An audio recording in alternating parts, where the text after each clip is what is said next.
Welcome to the HU Movemakers podcast, where we highlight folks that are blazing the trail and making moves in Howard culture. This episode, man, this means a lot to me, especially watching that Last Dance documentary. I get to watch somebody who lives and breathes sports just as much, and love sports just as much as I do. This brother, Emmy Award winner, ESPN, Sports Center, New Orleans, Alpha Phi Alpha. Came out of Howard, back in '89. Stan Verett, aka Stan the Man. I always want to do this, Stan. Joshua, I'm gonna have you introduce me everywhere I go from now on. Hey, just say the word. Just say the word, Stan. Just say the word, man. I'm there, man. Just talk to my agent. Y'all work it out. But yeah. Okay. All right. So Stan, man, again, pleasure to have you on the show. I consider you, Black history. We get to turn on TV, listen to you talk about sports, and then it's even more intriguing, learning about your story just in the process of doing this interview. I never knew that, you're from New Orleans, especially listening to how you talk. I mean, tell me how a guy from New Orleans ends up on Sports Center. How does that happen? Say, bro, I could turn on that New Orleans anytime I need to now. But that's only for when I'm at home, with the folks. But I learned very early on if you aspire to be a national broadcaster, your New Orleans accent is necessarily gonna play well. Although people like Avery Johnson have done pretty well with a New Orleans accent, But yeah, no, I just just over the years of moving to DC and working in a lot of other places, you just you develop a more national accent, a more non-specific manner of speaking. But my New Orleans roots run deep. So at what point in your life did you say, you know what, I want to be a broadcaster? So when I was in high school, I went to St. Augustine High School in New Orleans, which has a great football tradition, great basketball tradition, incredible band, and when I got to high school, when I got there, we had won state championships in football the previous 2 years before I got there. So my only thing I wanted to do was play wide receiver at St. Augustine High School, and then I got there and I saw what real football talent looks like. And I made the team, but it was a frustrating experience because I never played, the whole thing. So I was just like, you know what, this is not working out. And my NFL dreams don't look like they're going to happen. And so my mom, who is an educator, was an educator, she's retired now, but she was an educator, professor at Dillard University in New Orleans, and administrator at Dillard and Grambling, and taught at Xavier before she retired. She said, hey, I don't know much about football, but I know if you were better, you would probably play. It's like, hey, that's tough love right there, man. Yeah. Only your mom can say that to you, So she said, but you speak and write well. She's like, what? You ever thought about being a journalist? And I said, that's a good way to be around sports. And so that's when I decided. I was, maybe 13 or 14, and that's when I made the decision that this is what I wanted to do, and it's been fantastic. Wow. So then, what about choosing Howard? Because Howard, obviously, we got the lineage there, but what made you go from NOLA and all the way to Howard? I knew, as much as I loved New Orleans and growing up there, I knew there was a whole world out there that I wanted to see. But I also knew I wanted to go to an HBCU. As I mentioned, my mom went to Dillard. My mom graduated valedictorian of her high school. Mm-hmm. But this was during segregation, and she didn't have a lot of choices where she could go to college despite her stellar academic record. She never got a B at any level of schooling. Wow. And so she went to Dillard. Because HBCUs were her options. And she got out of Dillard, went on to get a PhD at Tulane later, but she was always devoted to Dillard. And she was devoted to Black students who, particularly in the sciences, she taught anatomy and physiology before she became the head of the natural sciences department at Dillard. But her mission was teaching Black students. And so I grew up on Dillard's campus, going there after school, and I looked up to the students at Dillard. I mean, they were college kids who were cool. And so my idea of what college was from a very young age was an HBCU. Howard, we're not known for our sports. So, and I know you said that you wanted to be in sports, at least, journalism was like your ticket to be in around that sport. Yeah. Why? I mean, was there ever any reservation? Like, man, maybe I should go to a school like a Syracuse or No, Northwestern. Okay. no, not at all. So we actually went to go visit American. Mm-hmm. I told my mom, I said, these people write me every day. I want to go see this school. So she was like, while we're in DC, let's go visit Howard too. I said, okay, extra day off from school, I'll go visit Howard too, you know.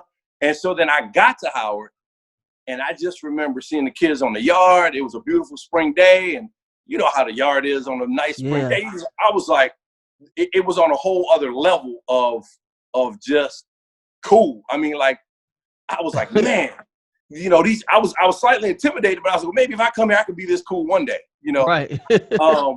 But then they showed me, you know, WHUR, they showed me WHMM, and I said, you know, students get to work with all this? And I'm like, and they're like, yeah. I said, okay. And Hilltop and, you know, all the other network outlets that are there, in addition to the local stations, you also have all the networks who have bureaus there because it's Washington, D.C. So it was a really easy decision for me when it had everything that I wanted in one place. Oh yeah. My mom took me to Howard to visit too, and I knew just from right that I was like, yeah, this is where I'm going.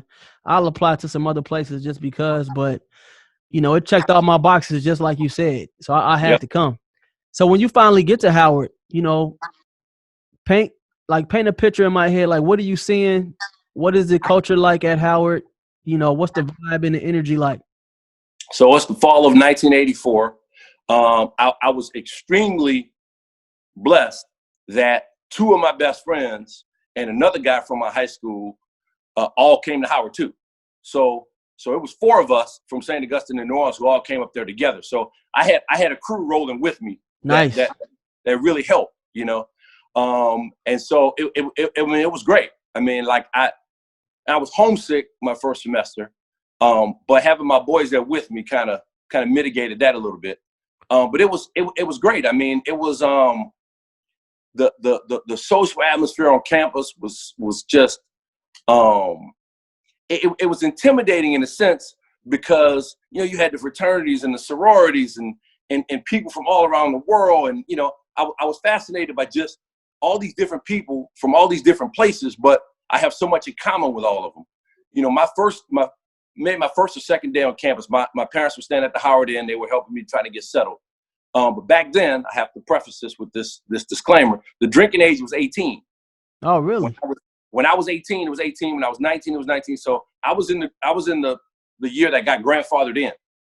Okay, so the drinking age went up every year. So there were some guys in the room next door to mine in Drew Hall who were sitting around in a circle, and in the middle of the circle, they had any kind of drink you go on. They had rum, they had vodka, they had beer, they had everything, and they were just going around the circle, just, yo, man, I'm Chuck, I'm from Philly, and I came here because of yada, yada, yada. Here's a little bit of my story, blah, blah, blah, blah. And then the next brother would tell his story. And I was just like, man, I can't wait to go in there and chop it up with these guys and have a drink, you know. And so my parents are in the room like, you know, Mom, I don't know about these curtains in here, and you need a bigger blanket, and it gets cold here. And I'm like, yeah, y'all go back to the hotel. You know, I'm good. Y'all go back to the hotel.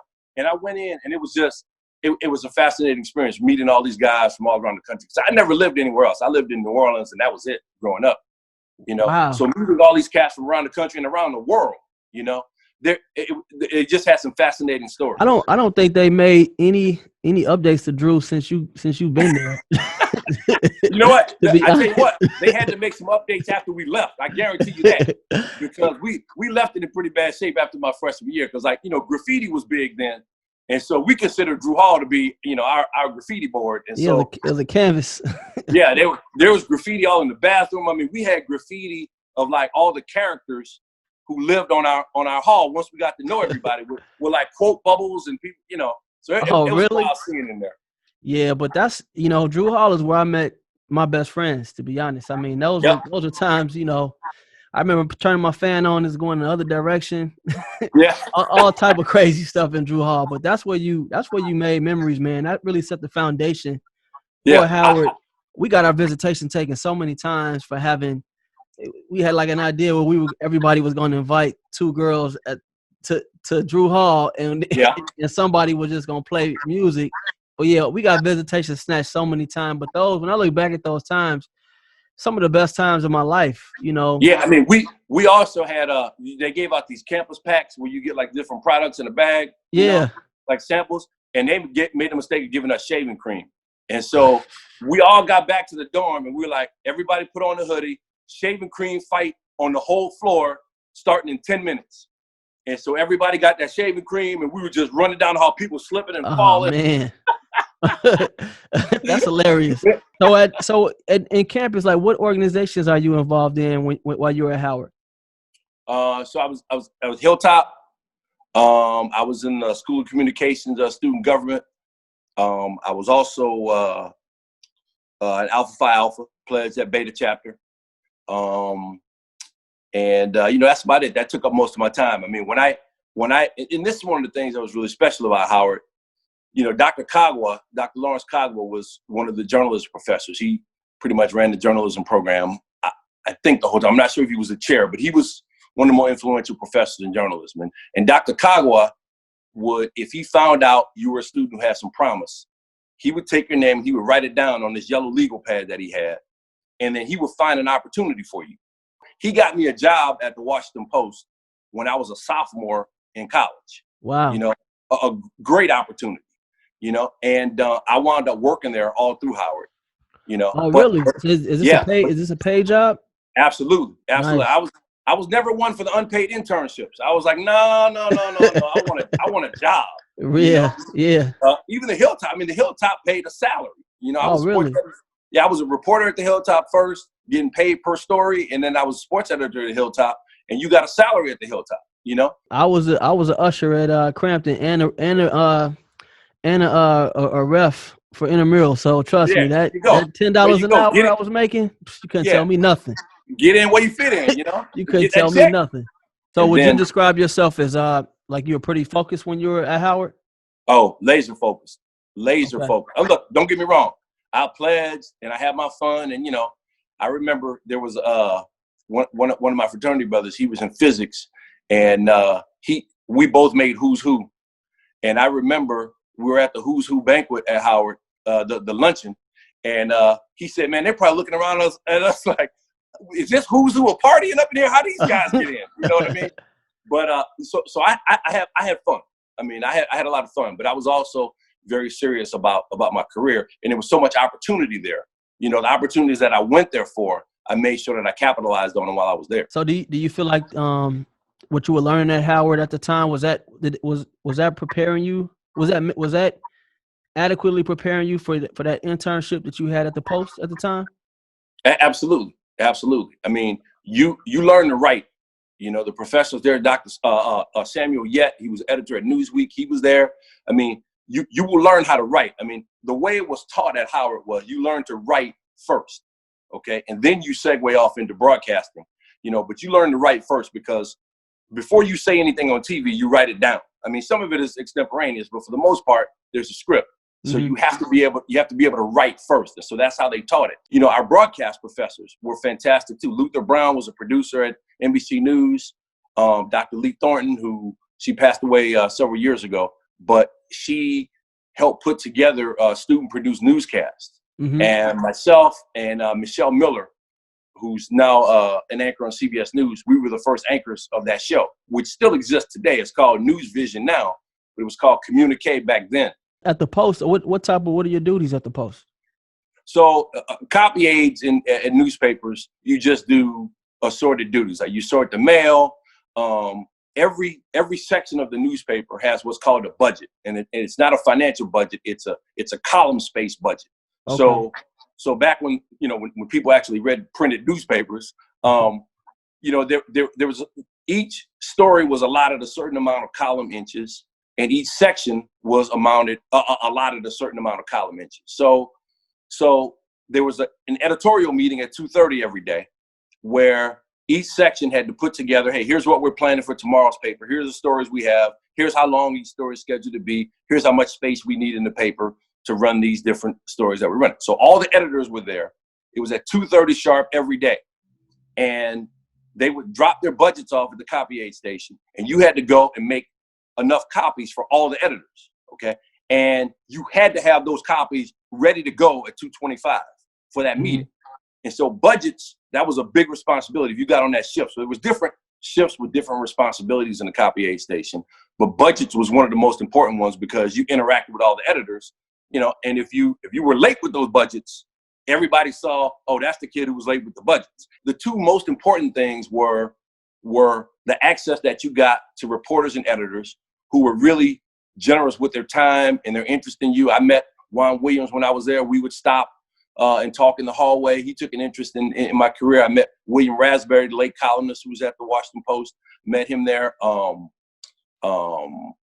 Eiffel, who passed away a few years ago, legendary writer. So there were so many people there who gave me a little bit of their time. I remember meeting Bob Woodward. I got a box of pencils and paper, a box of pencils and legal pads for Bob Woodward. He called in and said he was coming in. He did a lot of work from home. I got some pencils and legal pads for Bob Woodward. And I'm sitting there like, man, what's going to be written on these legal pads? I mean, there could be stories that change the world. And I just got this guy the supplies that he needed. Then the other thing was when we sorted the mail, we would get, it's the Washington Post. So they get big, huge bags of mail, and it was our job to sort it. So we get the bag of mail, and it was, students from Georgetown, from American, from wherever. And somebody would throw out an issue for discussion. And so while we're sorting the mail, we're discussing an issue. It could be anything. It could be, back then apartheid was a big issue in South Africa. So it could be that. It could be affirmative action. It could be whatever happened to be going on in the country. And so you got the exchange with these different people, and the editors would come through, reporters would come through, and they would stop and listen. You know what I mean? Listen to what you had to say. It was a fascinating exchange of ideas and a priceless opportunity that doesn't happen if I'm not at Howard. Mm-hmm. Wow. So that's a stark contrast. So at the same time, you big fish over at the Hilltop, and at Washington Post. So it's kind of like you playing in two different worlds. So that's pretty cool. So I got something for you. So beta chapter, Alpha Phi Alpha. I mean, what's that? So I come from the Alpha family. My older brother's an Alpha. My great uncle was a charter member at Kentucky State. My younger brother is also an Alpha. So we're an Alpha family. I knew I was going to pledge Alpha no matter where I went.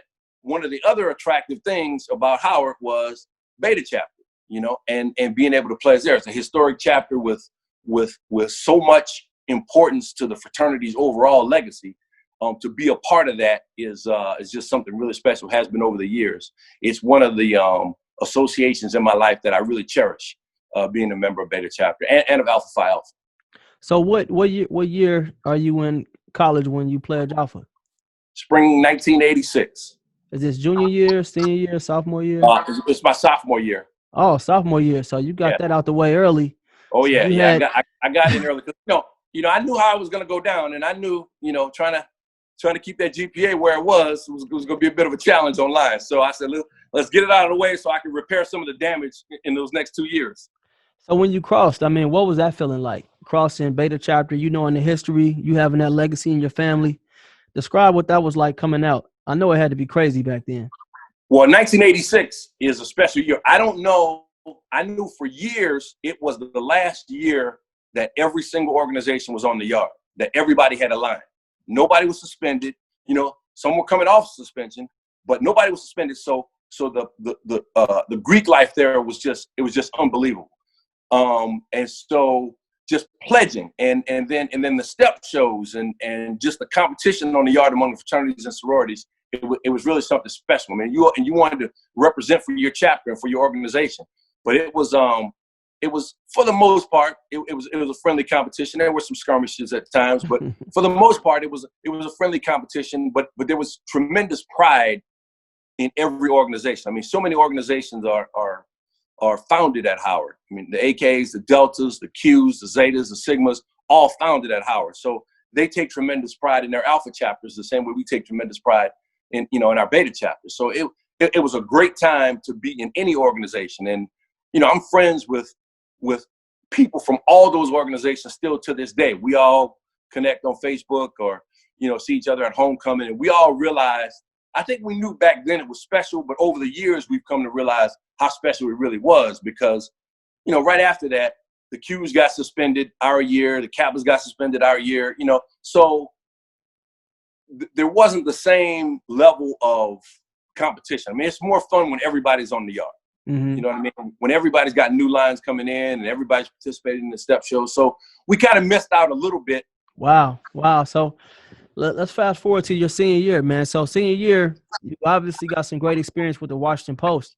Yep. So I'm sure you're thinking about, okay, career. Like, what's going through Stan Verett's mind, as you're getting your degree from Howard University? What's next for you?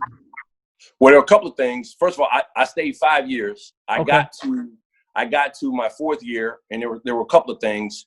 I wanted to pad the resume a little bit more, so I took a really reduced class load. My last 2 years, I never took more than 12 hours in a semester because I was really concentrating on working and getting as much experience as I can. So there was that. And then, me and all my boys looked around and just like, hey, man, anybody trying to graduate in 4 years? Like, no, let's all stay 5, man. It's too much fun, So it was a joint decision for those 2 reasons. My last year there, we did the student-produced newscast. And so I had that tape, So WUSA in D.C., Channel 9, the CBS affiliate, they had this reporter training program that just sprung people into TV news careers, unlike anything else. I mean, it was great, but they only took 2 people. So the year I applied for it, right after graduation, I got down to the final 4. They had 82 applicants. I got down to the final 4, and I didn't make it.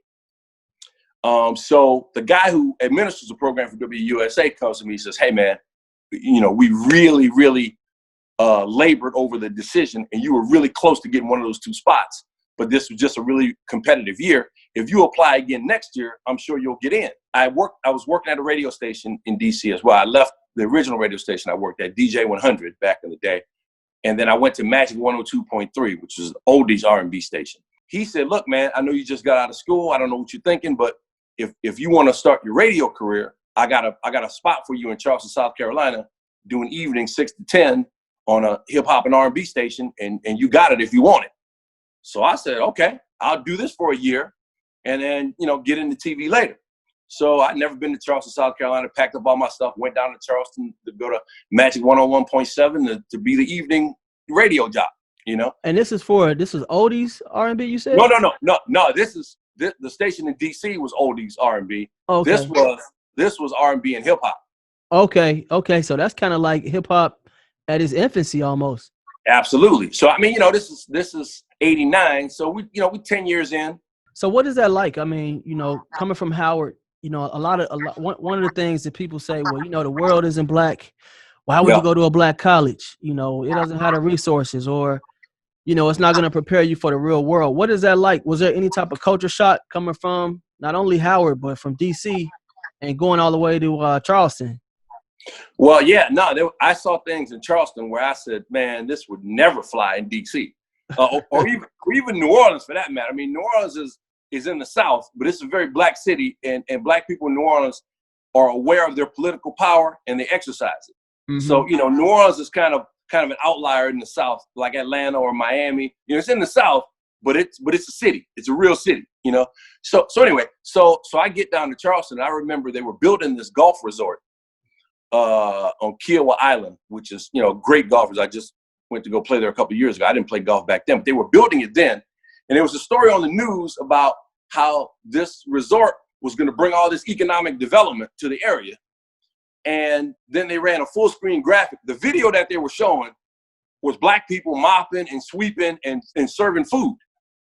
And I'm looking at this video like, I don't believe this, that they're showing this on TV. And then they went to a full screen graphic and they're like, these jobs pay on average between $5 and $8 an hour. Here's the number to call. And I'm like, that's economic development? No, I don't really think so, Man. And I thought about, if you tried to run that story like that on TV in DC, it's just not going to fly. But, Charleston at the time was very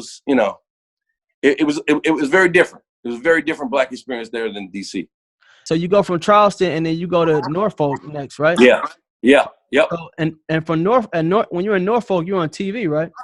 Radio and TV. So I started out just doing radio, but then, I made the segue into TV while I was in Norfolk. I was on a radio show. I did mornings in Norfolk on 103 Jams, another hip hop and R&B station. That was oh, really? Yeah, that was. So tell me, how cool was that though? I mean, that has to be awesome though, to be able to do hip hop and R&B, I mean, even though you're not in the most ideal place, but for a lot of folks that look like you in that area, you like the voice of hip hop. You like kind of putting them on and you kind of shaping their experience. I mean, what's that like? Still to this day, and I left there 22 years ago. Still to this day, I'll talk to people from VA. They're like, Stan the Man. You know, that was my on-air name. They're like, Stan the Man. You know, so no, it was great. I mean, at that time, 103 Jams was a groundbreaking station. I mean, our program director took risks that other stations would. Like, he played 103 Jams was really the first station in America, I believe, to play hip hop all day. Even stations in New York back then. So when you're DJing, are you DJing? Are you hosting? Like, are people calling in making requests? Like, how? Yeah. What's your role in all of this? If you hear Tom Joyner or Russ Parr or anything like, you know, my show was a local version, or actually our show was a local version of that sort of thing. I mean, we took calls. We had a question of the day every day. We talked about relationships. We talked about issues. Like, for instance, I was there when the bowling alley incident happened with Allen Iverson in Hampton. Oh, really? Okay. We talked about that every day for 2 weeks. So what's like one of the differences when you're doing radio versus TV? Radio is more intimate, I think. Radio is mostly unscripted. You know, we had the music there, but you know, Steve always told us, you know, if you get 6 or 7 records in an hour, we're good. You know, we want you to talk and put people on there and talk and everything. You know, so it's more intimate. You have more flexibility. Did you realize at the time, like, what this meant to the city, or were you just, you know? Oh yeah. We heard it from the people. We heard it from the people everywhere we went. I mean, we really made a commitment to that community to go out and speak at schools, to go out and participate in community events. I mean, we were truly. I mean, it's what Black radio should still be today. We need it more than ever. But with all this consolidation now, with all this media consolidation, there's just not the opportunity to do that to that level anymore. But Black radio used to be right up there with the Black church in terms of what it meant to the community, in terms of getting people organized, in terms of getting information out, in terms of just giving people a voice, you know. And that's one of the things that got lost in deregulation. Yeah, you're right. Even when I think about like newspapers, like the Chicago Defender, you know, a lot of these newspapers that Black folks used to rely on to get information are extinct, or if they're not extinct, maybe they come out monthly or weekly now, you know. So that's interesting that you say that. So after Norfolk, you go back home, right? Yeah. So Norfolk, I made my move into TV. There was a guy. Was that always the plan in the back of your mind? You like, okay, radio is cool, but I need to be on TV. Yep. Okay. Yep. And then, you know, so what are you doing like on the side to parlay that? Was it just? So there's a guy named Bruce Rader. He's still at Channel 10 in Norfolk, and I owe him a lot, because Bruce basically gave me. There's a woman named Barbara Sierra, former president of the National Association of Black Journalists. She was an anchor at Channel 3. NABJ, big thing. That's a big deal for us, right? Absolutely. Yeah. So Barbara used to have the bomb parties at her house. You know, she was the big anchor in town. And so Barbara, everything starts off with a party. You had to go to Barbara's party. She had the fly crib and everything. So I would go to her party, and all the TV people would be there. They'd be like, "Man, you need to get in the TV. You get in the TV." I'm like, "That's my plan. One of y'all hook it up for me." Yeah. And so Barbara was like, "I got you. You're gonna get a call. I got you." So Bruce Rader from Channel 10 calls me, says, "Hey, Barbara Sierra says, you know, I know you from radio, but Barbara Sierra says you want to get into TV. You know, we could potentially have an opening here. You know, I'd like to meet with you." You know, so I basically went to the station and did what amounted to an internship where I wasn't paid there. I wasn't in college, so I couldn't get credit. They didn't really have a budget to pay me to learn, you know, but I went there faithfully every day like it was a job, to just learn the craft, learn the business. And then finally that year at Christmas, this was about in September. So finally that year at Christmas, they needed somebody to fill in. And so Bruce went to the news director and said, "Hey, you know, I think Stan's ready." He had me doing practice tapes. And so that Christmas Eve, 1994, that was my first night ever on the air. I did local news on Channel 10 in Norfolk, and that's where my TV career began. But I owe Bruce a lot. Any nerves? Any nerves? Oh yeah, oh Yeah. yeah. Well, it's funny. My first time was pretty good. I had all day to prepare because we only had an 11 o'clock show that night, and I'm glad that tape does not exist anywhere as far as I know, Oh because wow. it was a disaster. Really? And this was on air? On air, it was a disaster. Like, What type of news are you doing? I'm doing sports. Oh, I'm doing and sports. how'd you mess that up? So I edited the highlights that I wanted to show. Mm-hmm. I just cut 30 seconds of highlights from each football game. It was like 4 football bowl games, right? Mm-hmm. So I just cut 30, but then I started running late on time in terms of going back, looking at them, getting all the stats in and everything, So it got to a point where I was out of time. I had to get my tapes to the back so that they could run. So I went out to the set my third time on TV thinking, I'm just going to try to ad-lib it. Ooh. You ain't ready to ad-lib your third time on TV.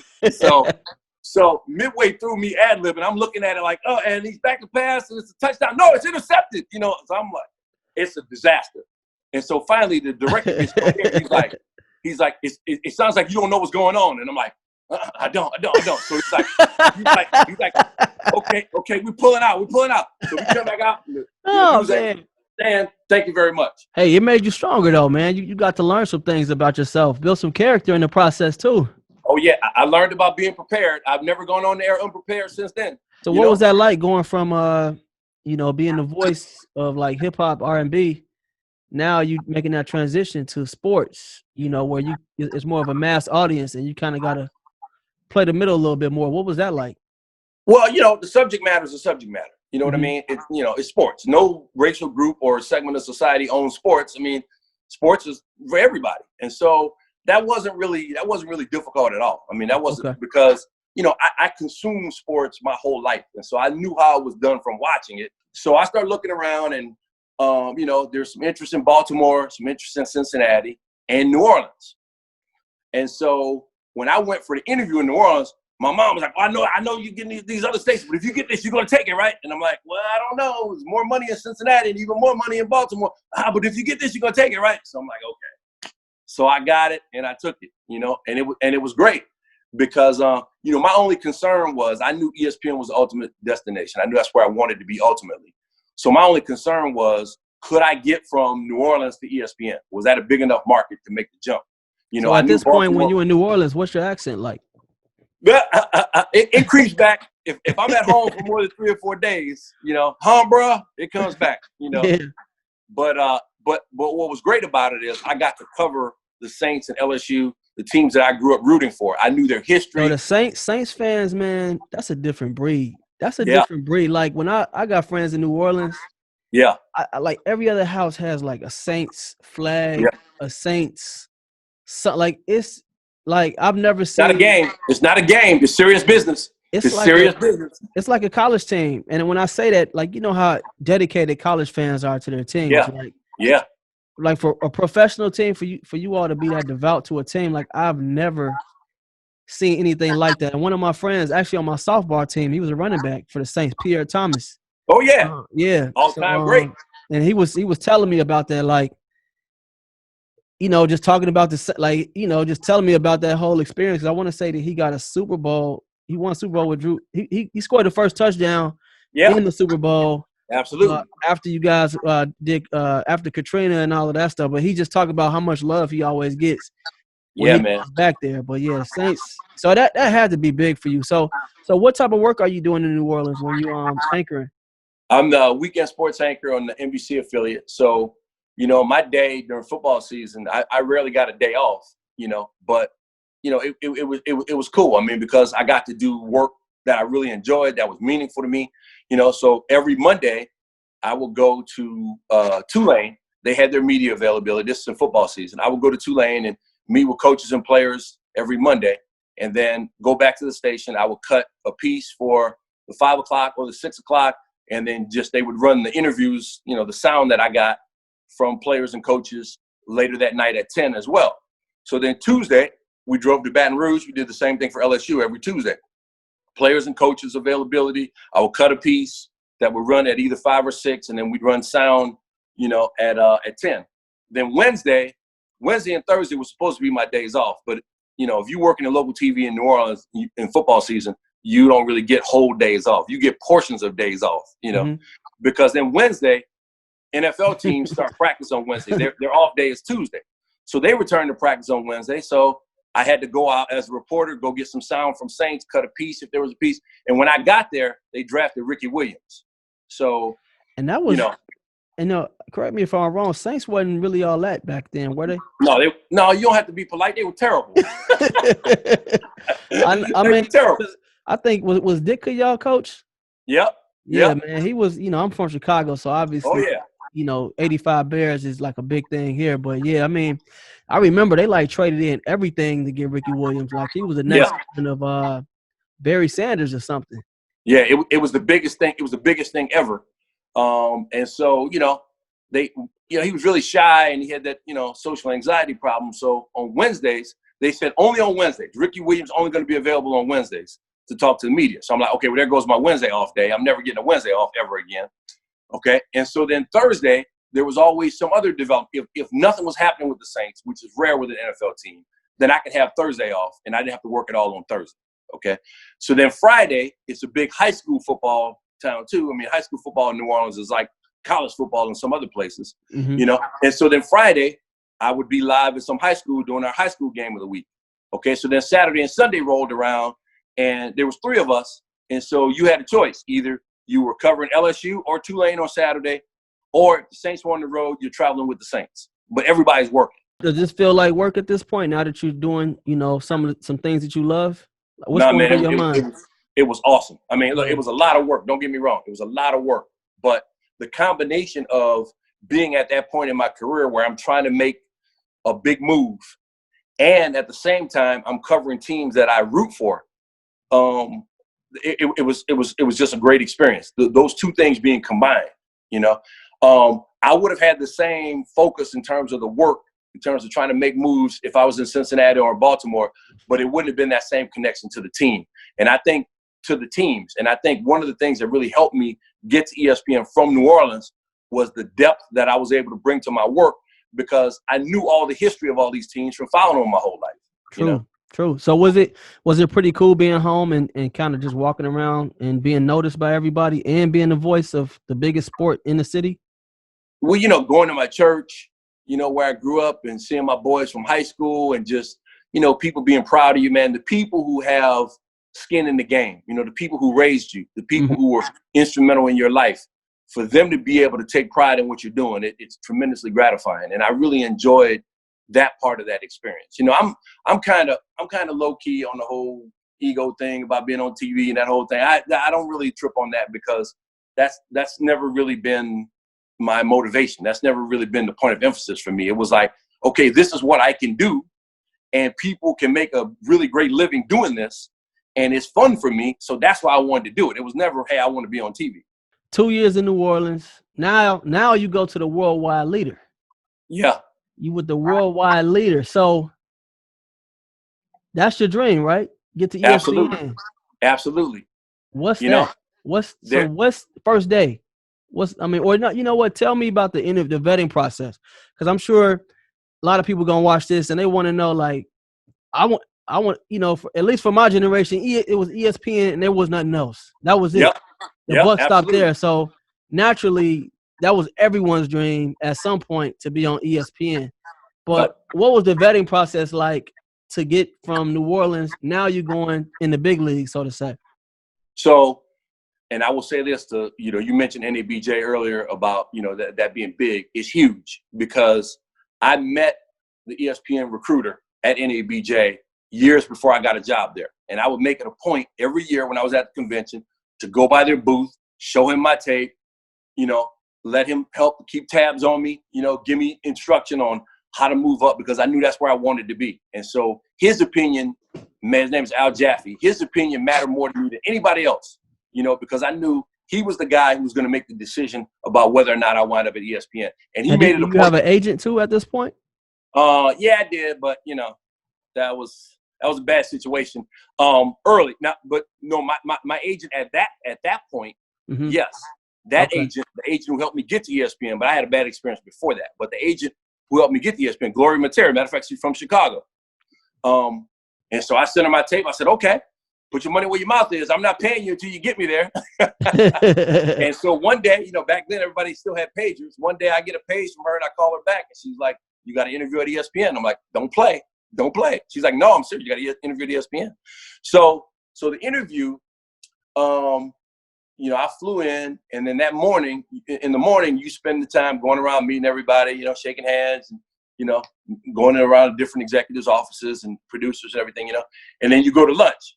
And Al Jaffe, who was the recruiter, he kind of engages you in some sports conversation at lunch to try to figure out, okay, how much does this person know? Because, the knowledge requirement to be on air at ESPN is pretty substantial. I mean, you gotta know what you're talking about. Now, I knew pretty much everything I needed to know with the exception of hockey. I had to really do a deep dive into hockey when I got there because I covered minor league hockey in Virginia and in New Orleans, but I had never covered the NHL very strongly. So when you say like deep dive, is it like rules of the game or more so like sports figures? Like what? No, learning. I mean, I knew the rules of the game, but just understanding which teams are good, which knowing the personalities, the stars of the game, knowing coaches, knowing the history of the sport, all the stuff that comes up that allows you to give context when you're doing highlights. When people turn on ESPN, they expect you to know everything. Mm-hmm. That's just an expectation that comes with the territory. And so, you take on that responsibility when you go. And I always tell people, when I watch somebody do a Saints game or a Saints highlight, if they make a mistake, I know immediately because I follow the team so closely. You know what I mean? Always have. Okay. So when I'm doing a Vancouver Canucks highlight, there's somebody watching ESPN who's a fan of the Vancouver Canucks the same way I'm a fan of the Saints. So you got to know those little subtleties, Yeah, if I get it wrong, and nowadays it's even more pronounced now because now if I get it wrong, they're not just going to say, hey, that guy doesn't know what he's talking about. They're going to social media to make sure everybody knows I don't know what I'm talking about. Yeah, I think it was with ESPN specifically, with Stephen A. Smith, ESPN had this man, y'all had this man doing like every sport. I mean, football, basketball, and I'm talking about day, then covering it at night. And then I looked on YouTube, they had like a bloopers of like all the stuff he kept messing up on. And then like he would be talking to, so sometimes he might be paired with somebody who only does football.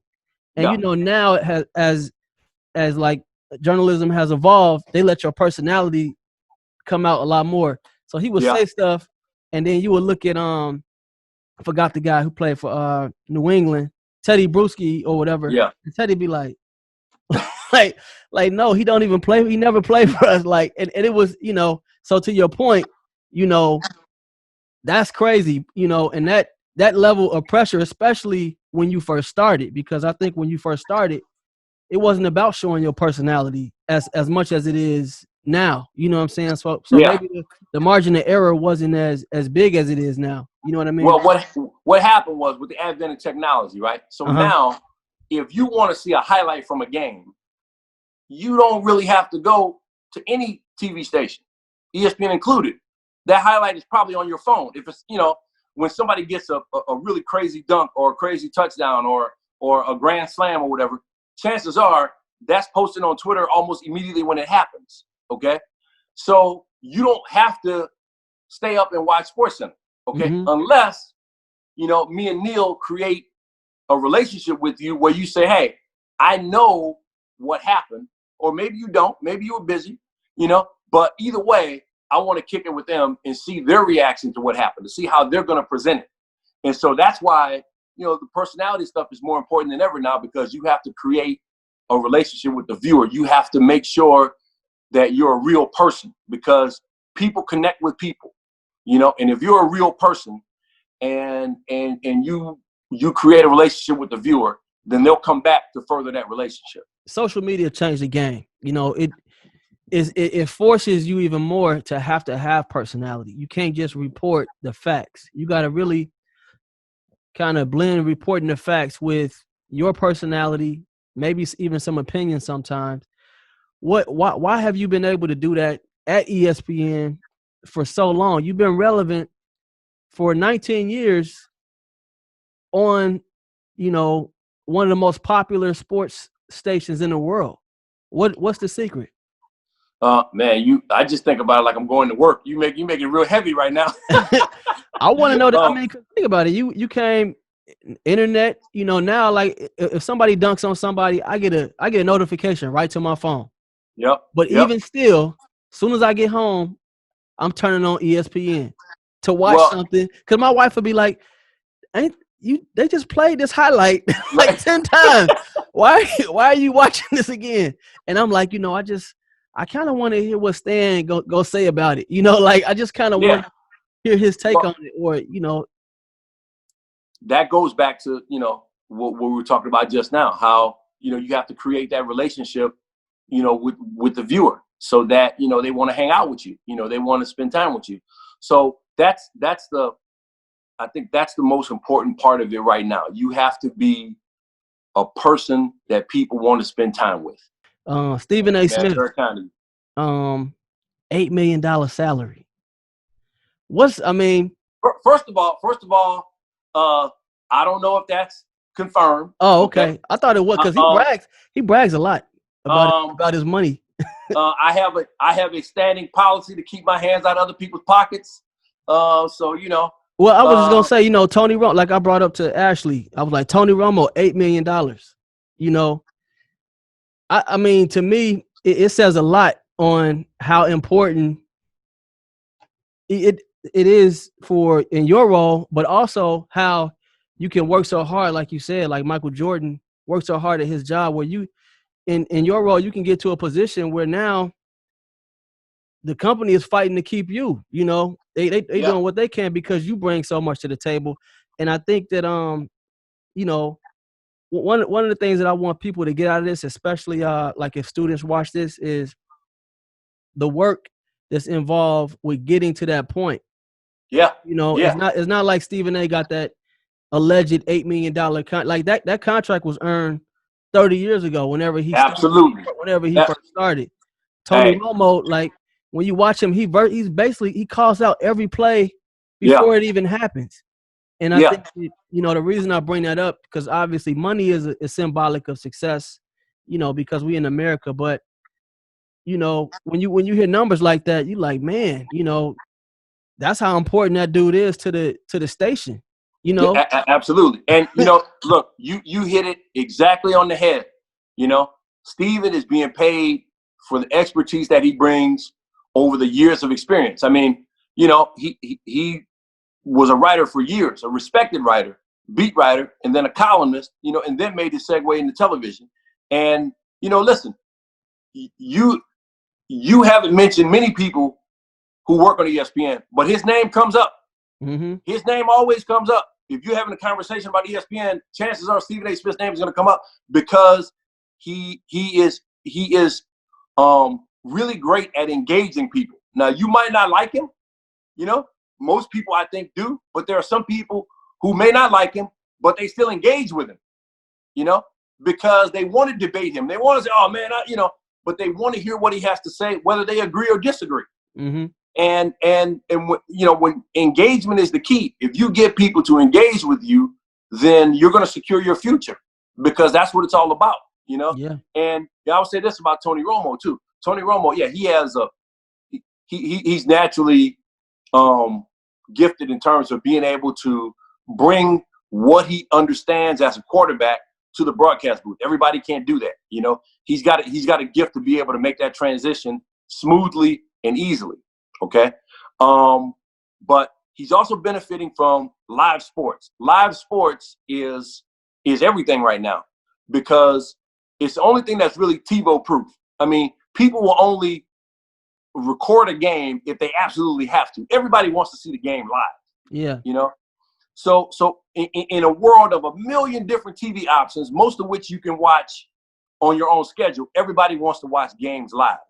So if you pay all this money for the TV rights to those games, and you have somebody who brings a unique talent to making that a more enjoyable experience for your viewer, that person's going to be able to command the kind of salary that Tony Romo can command. Yeah, I mean, it's just funny, being able to watch games. When you watch games, sometimes based on who's talking, or even when you watch post game, like when you see Shaq Chuck and Kenny, like I kid you not, like I will literally stay up late just to hear Shaq and the Fool and other things that they're going to talk about. Absolutely. One of the things, Charter Day, you got a big award from Howard. Can you just talk about what that meant to get that award? Man, it's right up on my shelf right over there. It means everything to me because of where it came from and what it represents. I mean, Howard was everything. I mean, it was one of the best decisions I've ever made. And, I took it as an award that represents the investment in me from Howard. What are people saying about Stan Verett? What do you want people to remember most? Man, like I said, man, I'm not real big on the ego part of it, and I think that legacy thing can sometimes be, ego driven. You know what I mean? So I don't have a particular legacy in mind. Mm-hmm. And for the most part, that's really decided by other people based on what they saw from you.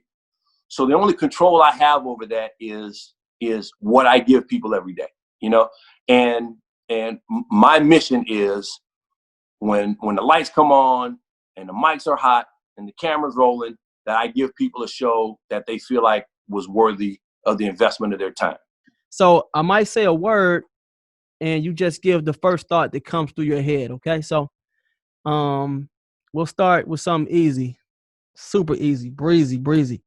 Jordan or LeBron? Jordan. Oh yeah, U Street or Adams Morgan? Adams Morgan. Drew or Carver? Drew. Not even close. I never lived in Carver. Drew all day. Saints or LSU Tigers? Saints.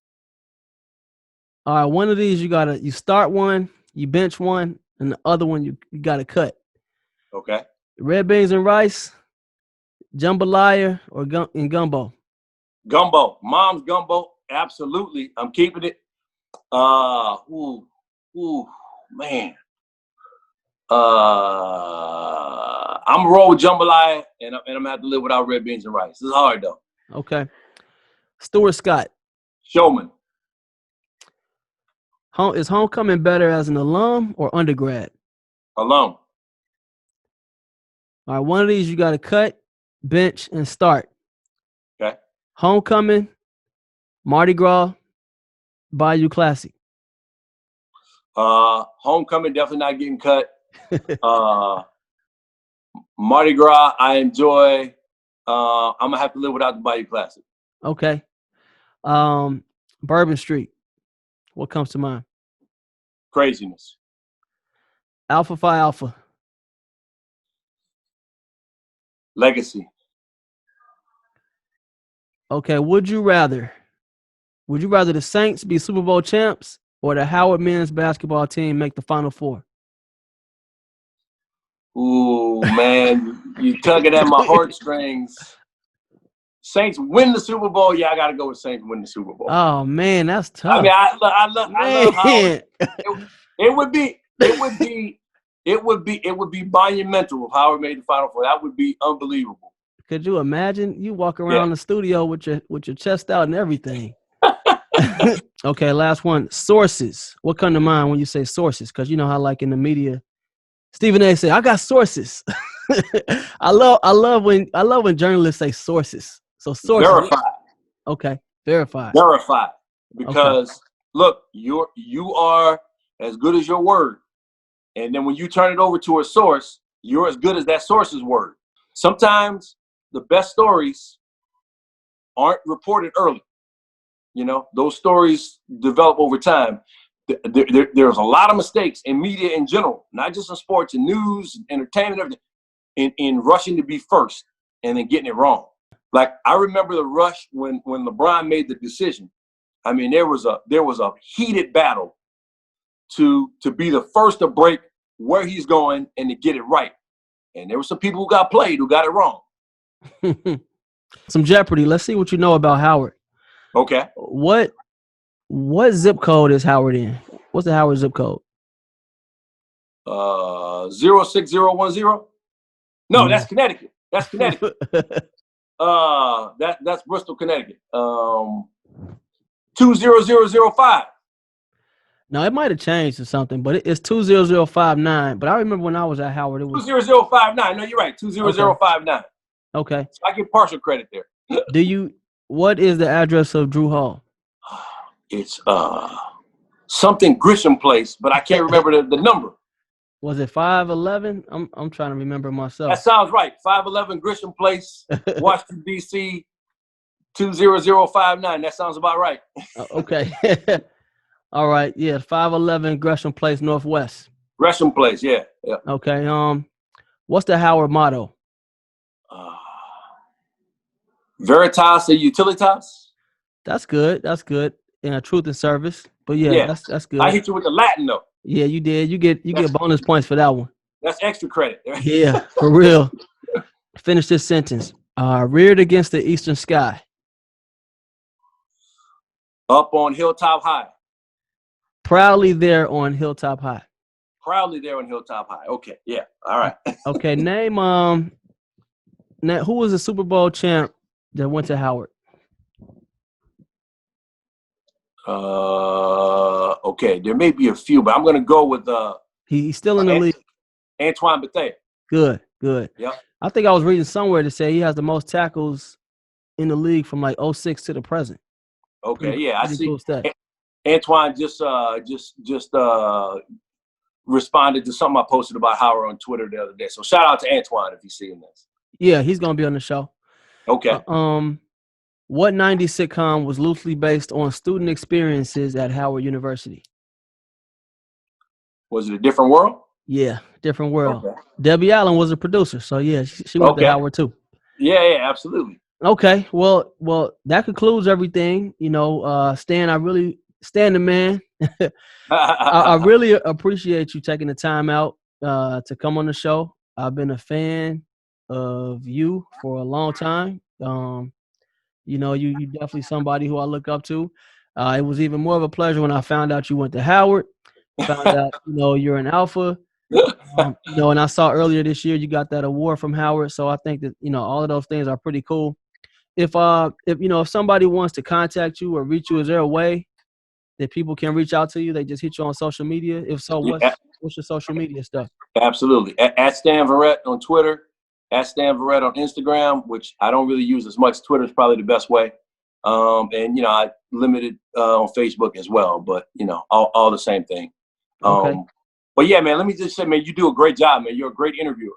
As somebody who is on the other side of interviews for the most part, you have a great skill at interviewing. I think this is going to be a great series because you do a good job. It's clear you do your homework, and the way you ask questions really, encourages your guests to talk. So you're doing a good job. I can't wait to see the other ones with other folks from Howard. What does Stan Verett right now say to the Stan that's coming into Howard University who wants to be, a respected journalist or a broadcaster or analyst? What advice are you giving to that individual, him or her, coming in? Do what you did. Do what you did. Stay focused. If I'm going in with the knowledge that I have now, then there's not really much I would change. I mean, I would want to approach it pretty much the way that I approached it. The one thing I would do though, I graduated with a 3.14, and I just missed graduating with honors. That's the one thing that I would want. I really wanted to graduate with honors, and I just missed it. But I probably sacrificed some points on my GPA along the way with building a resume. Mm-hmm. Thank you for joining the HU Movemaker podcast, where we highlight folks that have contributed to the Howard legacy at the highest levels. To hear more interviews or purchase merchandise, please visit www.humovemakers.com.